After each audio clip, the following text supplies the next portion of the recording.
le César du meilleur acteur. Et puis on essayera un jour de faire une grande cantine gratos. Yes, we can. Serge Gainsbourg, bonjour. Il n'y a eu qu'un vainqueur, c'est l'espoir. Europe 1.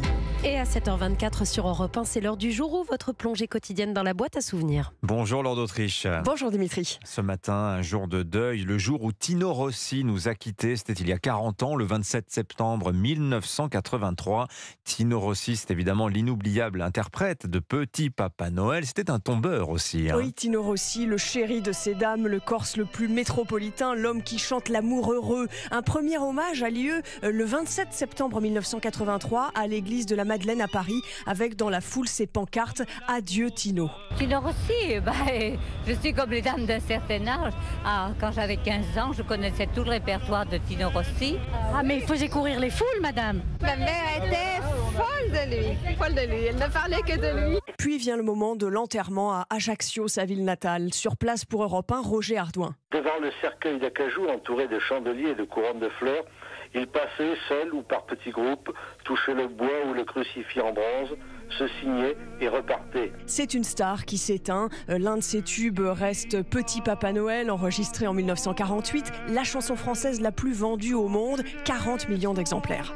Alors Tino Rossi, jeune, n'aime pas trop l'école. À 20 ans, il n'y a que deux choses qui l'intéressent, l'amour et la musique. Oui, son prénom c'est Constantin, en Corse Constantino. Voilà, trouvé son nom de scène, Tino Rossi. Un jour on lui avait dit, si tu veux durer, chante l'amour. Et il est vite devenu le roi des chanteurs de charme. J'ai commencé à chanter dans les petits villages de Provence. J'ai payé pour enregistrer mon premier disque. Cela m'a coûté 5 francs.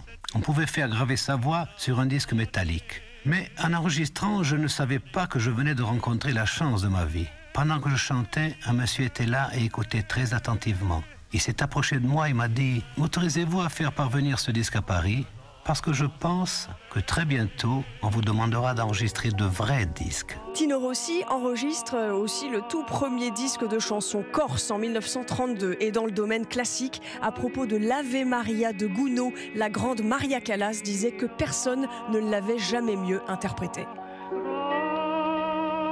Merci beaucoup Lord d'Autriche, Tino Rossi, dont le petit-fils Constantin Rossi, il s'appelle comme son grand-père. Comme son grand-père, oui. Eh bien, il sera dans le studio d'Europe 1 à 11h, premier invité de Pascal Praud, et vous pour lui poser des questions sur l'héritage familial, l'héritage de Rossi.